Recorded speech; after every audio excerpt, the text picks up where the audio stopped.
कहानी शुरू होती है एक गांव के सुनसान रास्ते से, जहां आज भी लोग रात के वक्त इस रास्ते को पार करने की हिम्मत नहीं रख पाते। गांव के लोगों का मानना है कि ये रास्ता शापित है और जिसने भी इसे रात के समय पार करने की कोशिश की वो या तो कहीं गायब हो गया या फिर डर के अलावा वहां कुछ नहीं मिला। लेकिन एक दिन एक युवक ने तय किया कि वो इस रास्ते के रहस्यों का खुलासा करेगा। वो सच जानने के लिए उतावला था। उसका नाम था नवीन।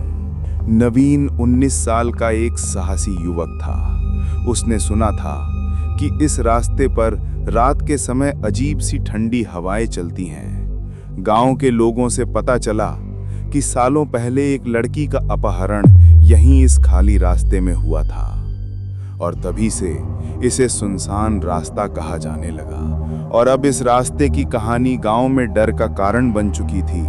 लेकिन नवीन ने तय कर लिया कि वो इस डर को आज खत्म करेगा।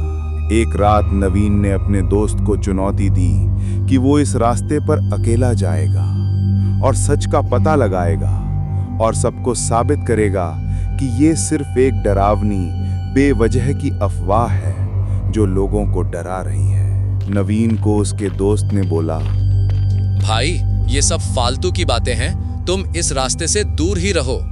अगली रात नवीन ने एक टॉर्च, एक कैमरा और कुछ खतरनाक उपकरणों के साथ रात के अंधेरे में उस रास्ते पर चलना शुरू किया।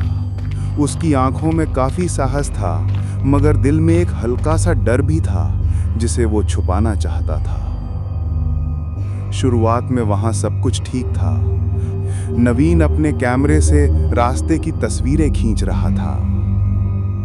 वो थोड़ा आगे गया और तभी अचानक उसकी टॉर्च की रोशनी धीमी पड़ने लगी। उसने सोचा कि शायद बैटरी खत्म हो गई है। उसने बैटरी चेक की, मगर बैटरी पूरी तरह भरी हुई थी। तभी एक अजीब सी आवाज सुनाई दी। ये आवाज किसी के कदमों की थी, लेकिन वहां आसपास कोई नहीं था। नवीन ने डर को नकारते हुए आगे बढ़ने का फैसला किया, लेकिन जैसे जैसे वो रास्ते में आगे बढ़ा, हवा तेज होने लगी और अंधेरा और घना हो गया। और अब उसे ये महसूस होने लगा कि वो यहाँ अकेला नहीं है। उसके चारों ओर धीरे धीरे हलचल होने लगी, जैसे कोई उसके पीछे पीछे चल रहा हो। और अचानक एक लड़की उसके सामने आकर खड़ी हो गई। उसकी आंखें खून से भरी लाल थीं, जैसे किसी का गुस्सा या कोई पुराना दर्द उन आंखों में बसा हुआ हो। नवीन की धड़कन तेज होने लगी। उसने अपनी टॉर्च को उस साए की ओर बढ़ाया और उसे देखने की कोशिश की, लेकिन जैसे ही रोशनी उस पर पड़ी, वो साया गायब हो गया। नवीन ने हड़बड़ी में कदम बढ़ाए और वापस लौटने का फैसला किया, लेकिन थोड़ी आगे जाने के बाद वो साया फिर से उसके सामने आ गया, इस बार और करीब।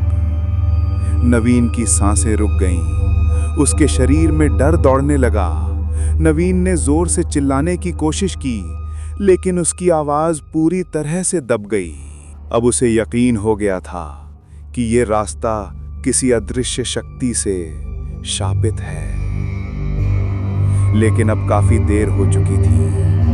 तभी अचानक उसका कैमरा खुद ब खुद काम करने लगा और उसने जो कुछ भी देखा वो सब कैमरे में रिकॉर्ड होने लगा। नवीन के दिल में डर और ज्यादा बढ़ने लगा। साया धीरे धीरे नवीन की ओर बढ़ा और उसने उसकी गर्दन को पकड़ लिया। नवीन के चेहरे पर डर साफ दिखाई दे रहा था। वो किसी तरह अपने हाथों से उस साए को दूर करने की कोशिश कर रहा था, लेकिन उसकी कोशिश किसी काम की नहीं थी। तभी अचानक वो साया गायब हो गया और नवीन जमीन पर गिर पड़ा। उसका शरीर थक चुका था, कमजोर पड़ चुका था। धीरे धीरे उसकी आंखें बंद होने लगीं। कुछ घंटों बाद नवीन ने खुद को रास्ते के किनारे पड़ा हुआ पाया, घबराया हुआ, कांपते हुए, सांसें टूटी हुई। उसे याद ही नहीं था कि वो वापस कैसे आया। उसके हाथ में कैमरा था जिसमें वो बातें रिकॉर्ड थीं, लेकिन जैसे ही उसने कैमरा उठाकर देखा, उस साये का चेहरा उसके रोंगटे खड़े कर गया।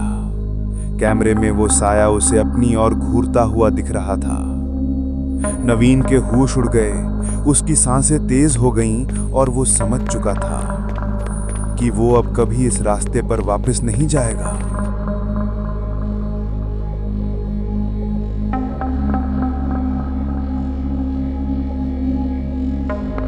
दोस्तों, इस स्टोरी का अगला पार्ट बहुत जल्दी स्टोरी मित्रा पर आने वाला है, तो आप सभी प्लीज सब्सक्राइब करके रखिए। Thank you.